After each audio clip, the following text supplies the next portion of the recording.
Nag-live po ako kasama tong makulit kong ibon. Pinakain ko po kasi kanina ito eh. Ito yung wild na uwak dito.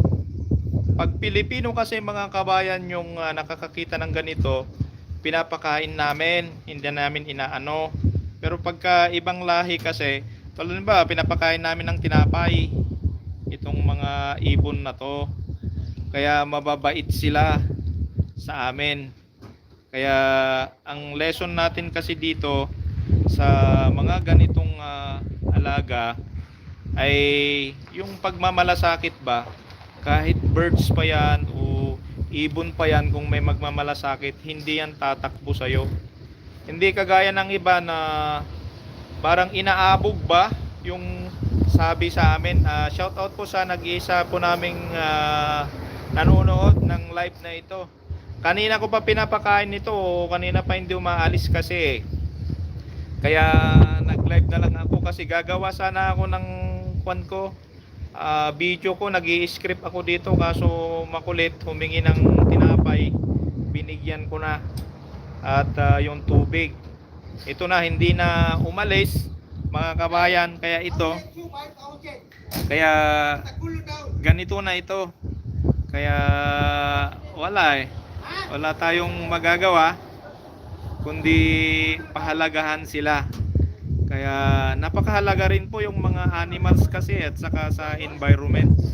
Kaya minsan yung human relationship at saka yung sa mga nilikha ng Panginoon na mga ibang nilalang, pag pinakitaan mo ng pagpapahalaga, hindi nila naiiwan yon sa instinct nila, kasi may instinct din tong mga ibon na to eh. Nakikita nila kung sino yung nanghuli sa kanila eh, at kung sino rin yung nananakit, tumatakbo sila. Pero mostly sa mga Pilipino, kapag ganito kasi hindi sila tumatakbo. Yung tainga ko yan, wag mong kanyan, masakit yan. Aray aray aray. Pag sinabi mo naman na ganon, titigil siya. Aray aray aray aray ko. Pagka ganon, yung kwan na yan. Kapag ibang lahi yan, ay nakuhulihin din yan. Minsan sinasaktan. Kaya napaka-importante ano.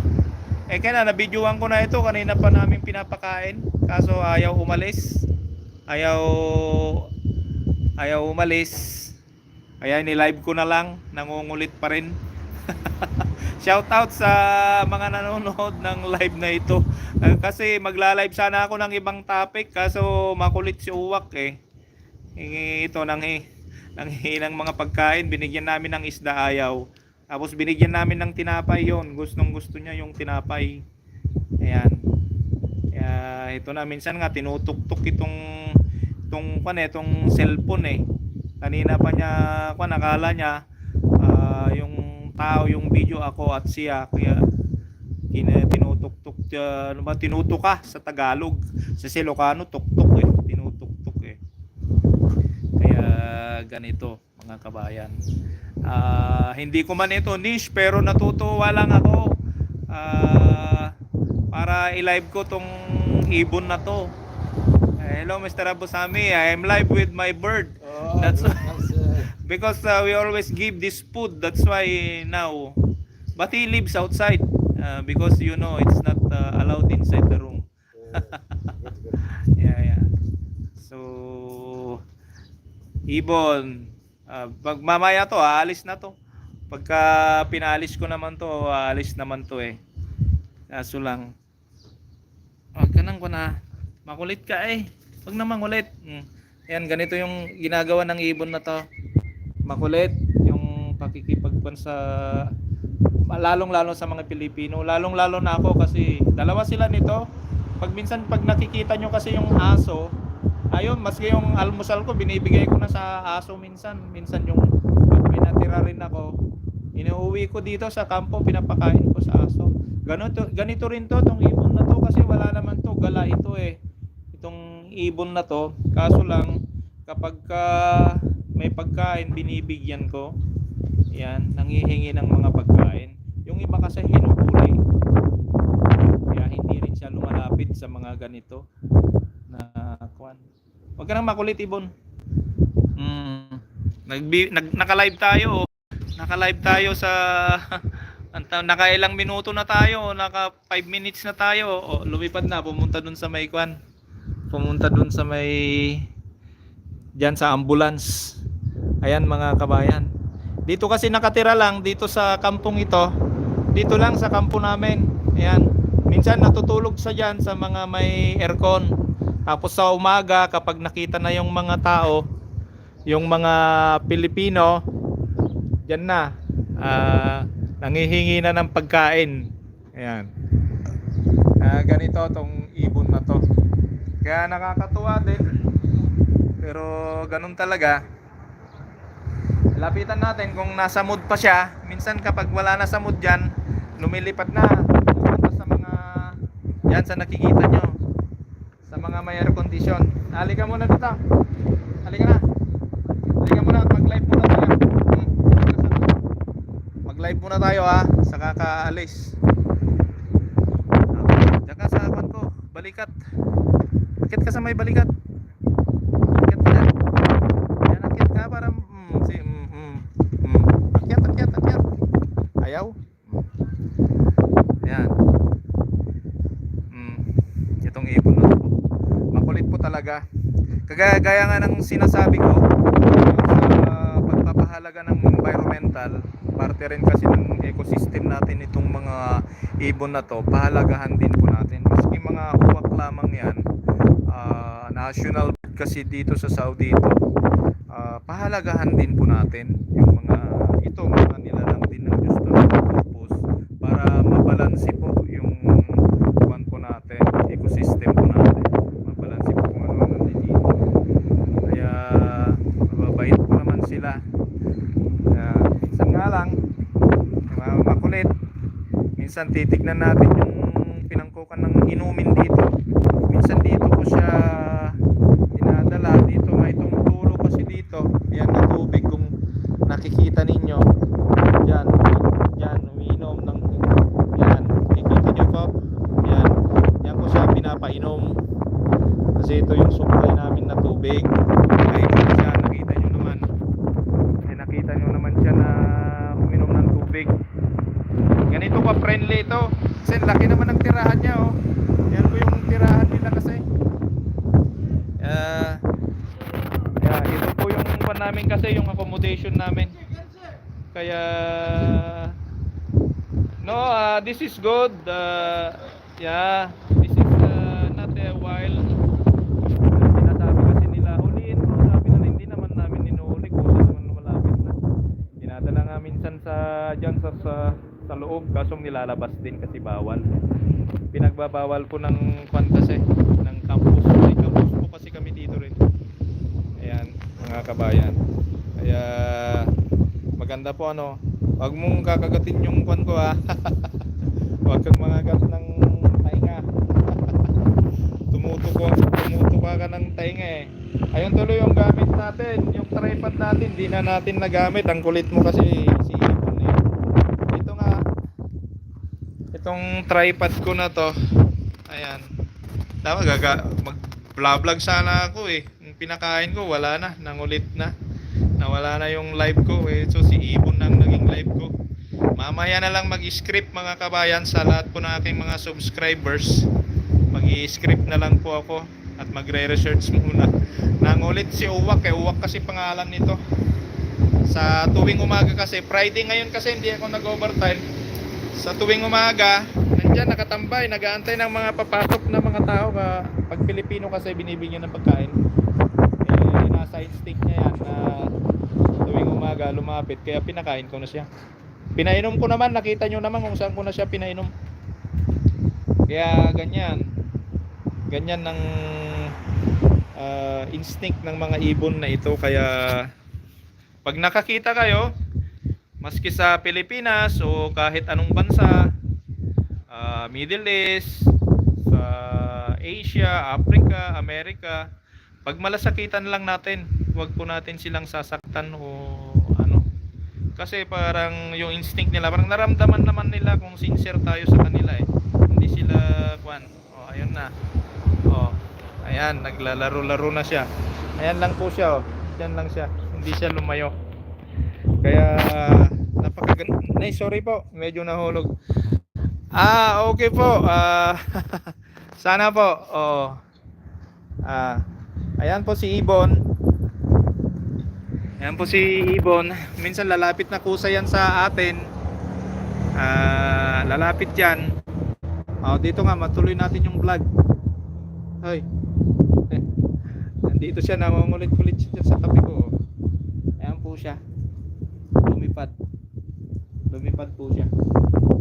Ito. Kami kasing, hindi ko pinagmamalaki yung Pilipino ha. Yung mga Pilipino kasi hindi dito nananakit ng mga kapwa nating nilalang. Mababait. Yan, bumalik na naman po siya dito. Nakuha siya ng cigarette butts. Ayun, cigarette butts yan, nada, mamno, ada, barra. Ibig kong sabihin, masama yung sigarilyo, itapon mo ka ako. Barra. Huwag yung buniti ko kasi malamig. Ayan, so pasensya na po kayo kahit hindi po niche ito. Sana ay na-entertain ko kayo mga kabayan. Kasi ang aim ko naman talaga, trinatry ko na every morning, ma-encourage natin yung mga kapwa nating tao, kapwa nating Pilipino, para magkaroon ng inspiration sa buhay, magkaroon ng knowledge and wisdom upang magpatuloy sa buhay, magsumikap para maingat ang buhay. Kasi kaya naman tayo nag-vlog para may purpose tayo. Yun ang purpose natin. Ngayon nagkataon lang kasi na makulit tong ibon na to at hindi na ako pumasok. Kaya instead na masira yung pagla-live ko, ito na lang yung ginawa kong live. Kaya sana na-entertain ko naman kayo mga kabayan. At medyo patapusin ko ito hanggang mga 30 minutes hanggang di pa nagugutom si Uwak kasi pangalan nito eh. Malit pa kasi nito, lagi nang tumatambay dito sa amin. Siguro inabando na ito ng magulang. Pero dahil malaki naman tong kampo namin, dito lang siya lilipad-lipad sa mga may aircon. Paggabi, diyan sa natutulog sa taas sa mga may aircon. Sa umaga pag nakita na yung mga tao, bumababa siya. Diyan naman siya tumatambay sa may signage dito sa mga may sasakyan. Tapos pag nakakita ng Pilipino, lalapit na yan, manghihingi na siya ng pagkain, binibigyan naman namin. Ayan. At hindi naman namin hinuhuli. Ang ayaw niya na ayaw, nahahawakan mo. Ang ayaw niya lang yung parang niyuyupi mo yung kanyang pakpak. Ayaw niya yon, masama sa kanya yon, parang may threat sa kanya yon. Pero kung yung paghawak mo, yung mga ma-slide lang, tawagin mo lang siya, dito ka, pupunta naman siya. Andyan lang sa likod ko, andyan lang siya, itingin-tingin. Kaya sana po natuwa po kayo at na-entertain sa vlog na ito. Ayan, sabi ko nga 30 minutes po kaming magla-live. Naawa naman kasi ako pagka umalis ako nito, wala na, dito na siya sa labas, lilipat-lipat na dyan. Kasi bawal naman siya sa loob ng kampo. Kaya hindi rin naman pwedeng ipasok, dito siya sa labas, yan pinapakapakain. Siguro kapag malakas yung ulan, yung hangin, siguro pwedeng ipasok yan. Kasi nasa loob pa, nasa room D pa ako eh, doon sa likod pa eh. Kaya ganito kabait tong ibon. Tingnan mo hangin na to, ganun, siguradong tatangayin siya pag malakas. Kaya shout out nga po lahat sa aking mga YouTube followers. Shout out po sa inyong lahat. Hindi ko po kayo mapangalanan lahat mga kabayan, pero unahin ko po si Pinoy Trackers, mega shout out. Ma'am Delnas, mega shout out. Si Nels ng Taiwan, mega shout out po sa inyong lahat. Daman Nurot, shout out, mega shout out. Sir Danny at Paras Fox, mega shout out. At Mr. Castigidor, mega shout out. Idol Sir Arvin Orobia, shout out po sa inyo. Chingkitan, mega shout out po sa inyong lahat. Marami pa pong mga subscribers ko po na minsan hindi ko na mapangalanan, pero sa inyo pong lahat, mega shout out po sa inyong lahat. At si Lakay Kampupot, shout out po sa inyong lahat. At si Leti Pio, shout out. At ano pa ba, si Manang, yung Ilocana Vloggers, Pinay Ilocana Vloggers, si Lola sa Korea. Marami silang mga vloggers. Shout out po sa inyong lahat. At syempre sa aking family dyan sa Waigdaya, Candon City, Gabaon family, sa Gasatan family, sa Balancio family, sa Galot family, sa lahat po ng aking mga pinsan, De La Cruz family, Gallego, shout out po sa inyong lahat. At Rapanot, ayan, and even Garciliano, shout out po sa inyong lahat. Maraming salamat po. Siyempre, Galanta and Galanto, relatives ko po yan kasi mga Lopez family, Galdones, shout out po sa inyong lahat. Atad, marahil di ko na po mapangalanan lahat, pero shout out po lalo na dyan sa Candon City of Ilocos. Nandito po tayo sa ating live. Dito po tayo sa aking ibon na si Uwak na makulit po. Instead na mag-live po ako ng financial literacy dahil nangungulit siya, siya na lamang po ang aking live dito po. Natutuwa po yung mga tao doon, tuwang-tuwa po sila dahil nagla-live po kami sa dito sa YouTube. Tuwang-tuwa silang nanonood sa amin ni Ibon. Kaya sana I hope na ma-entertain ko po kayo. Ayan, lumalakas na yung hangin, lumalakas na lilipad na. Ito yung sinasabi ko na minsan pag malasakitan, minsan ipasok sa loob si Ibon. Kaso lang pag nakita naman ng pusa, kaya minsan iniiwasan din. Kaya kasi mabait ito na Ibon eh. Titignan tayo, pupunta tayo dito. Ipapakita ko sa inyo yung tambayan niya sa umaga para hindi naman hearsay, para makita ninyo yung tambayan niya. Huwag kang lilipad, punta natin yung tambayan mo tuwing umaga. Pero sigurado mahuhulog ka dito sa may signage ngayon. Yan, ito yung ibon ko po. Minsan kasi dito sa may signage na ito, dito siya tumatambay sa tuwing umaga dito. Dito nga siya eh. Yan oh, nakikita nyo yung signage na yan. Diyan siya. Oh, bumaba na siya. Oh. Yan, diyan po siya. Bumaba po si Ibon.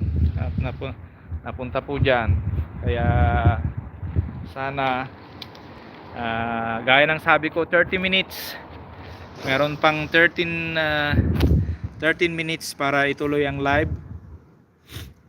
Antayin natin na si Ibon kung bumalik, pero kung hindi na siya bumalik, pwede na nating i-close ng mas maaga itong live natin.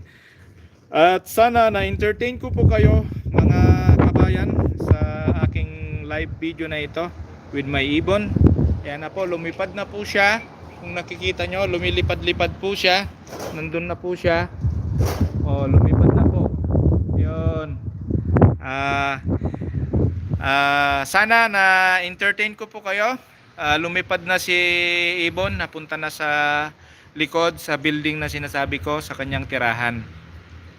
At isa lang po ang lesson na gusto kong i-convey, na gusto kong sabihin, kahit ano pang nilalang yan, sana pahalagahan po natin, bigyan po natin ng kahalagahan. Kung may pagkain po tayo, protektahan po natin, wag po natin silang sasaktan. At yun po, isang role po natin at purpose po natin yan sa buhay. Kaya hanggang dito na lamang po muli. Ako po si Mr. Bernard Tubera Gabaon, ang nagsasabi sa inyong tulungan at paunlarin ang ating kapwa Pilipino, ang ating kapwa tao upang umasenso sa buhay. At kung bago ka pa lamang sa aking YouTube channel, don't forget to subscribe with this channel mga kabayan, at i-share mo na rin kabayan sa iyong mga kakilala, at bigyan po natin ng maraming likes at views para mas gumanda pa ang ating sitwasyon. Huwag pong i-skip ang ating ads para meron naman po tayong makuha na mga talent fee para makatulong po tayo sa ating mga kapwa. Ako po si Mr. Bernard Tubera Gabaon, ang nagsasabi sa inyong go negosyo, practical tips ang kailangan mo upang ikaw ay umasenso. God bless you po.